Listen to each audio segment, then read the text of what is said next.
Foro, el valor del conocimiento. Habíamos hablado ya de los problemas que tiene la determinación del tope para saber si es declarante o no cuando se trata de un asalariado. Y esto por el artículo 593 del Estatuto. Ya habíamos advertido tal vez que la administración erraba en su concepto del mes de julio, en el cual estableció que los activos, la venta de los activos y lo que obtuviese por loterías, rifas o apuestas hacía parte de la base para determinar el tope como asalariado declarante. Veamos qué nos dice la DIAN en este reciente oficio sobre este tema, en el cual revoca esa doctrina anterior. Veamos. Ingresos para determinar si un asalariado es declarante no deben incluir enajenación de activos y apuestas. La DIAN revoca su concepto en el oficio 005852 de octubre del 2014. Un poco tarde, apenas aparece incluso su publicación, cuando ya muchas personas han declarado el impuesto con base en su concepto anterior. Veamos. La Dirección de Impuestos Aduanas Nacionales revocó una de las respuestas dadas en el oficio 045542 del mes de julio de 2014, mediante el cual concluyó que para determinar si una persona se encuentra obligada o no a presentar declaración de impuesto a la renta y complementarios, se deben computar dentro de sus respectivos ingresos aquellos obtenidos por enajenación de activos y provenientes de loterías, rifas, apuestas o similares.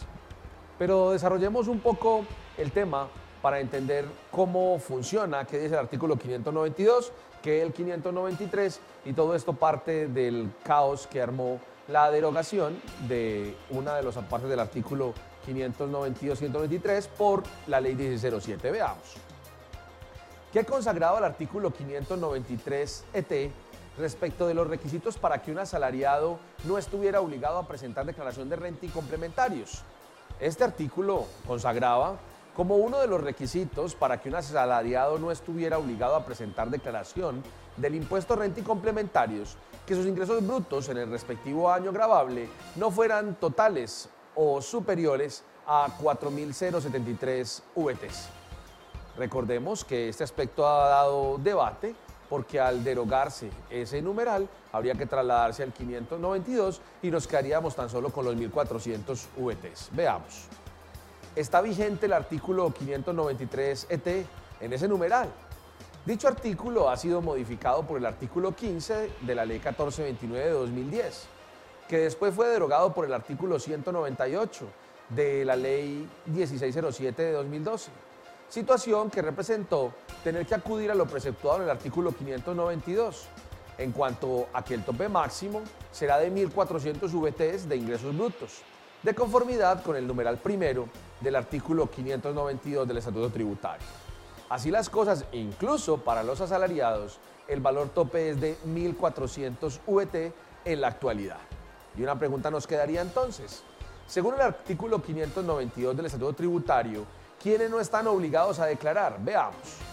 No están obligados a declarar y a presentar declaración de renta y complementarios los contribuyentes, personas naturales o sucesiones ilíquidas que no sean responsables del impuesto sobre las ventas, que en el respectivo año o periodo gravable hayan obtenido ingresos brutos inferiores a 1.400 VT y que el patrimonio bruto en el último día del año o periodo gravable no supere los 4.500 VTs.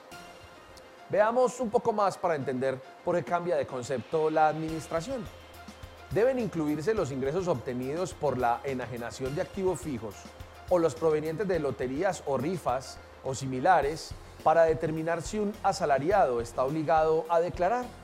Miren lo que nos dice el parágrafo 2 del artículo 593 que se encuentra vigente.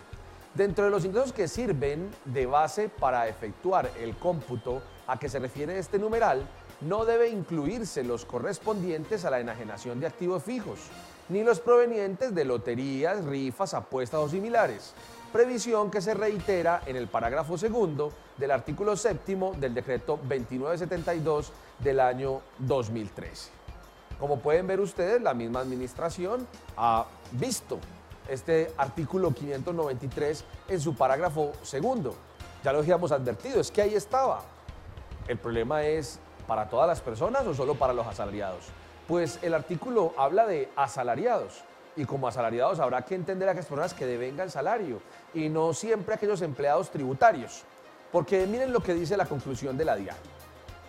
Se revoca la respuesta dada en el punto 7 del concepto 045542 del 29 de julio de 2014 para concluir que al momento de computar dentro de sus ingresos que determinan la obligación de declarar, no deben incluir los ingresos por enajenación de activos y los provenientes de loterías, rifas, apuestas o similares.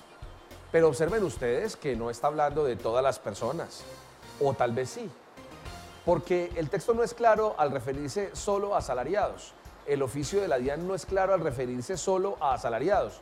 Dejaría tal vez una compuerta abierta para que se pudiera restar también los que fueran de la categoría empleados y otras personas que son declarantes. Y creemos que no, porque el artículo 593 es su parágrafo que genera esta exclusión especial de este tipo de factores para determinar el tope, está dado solo para los asalariados.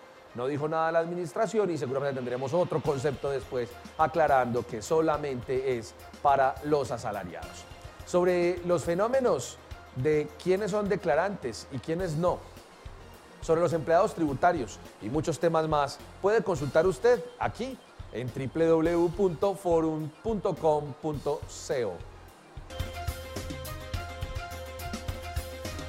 Forum, el valor del conocimiento.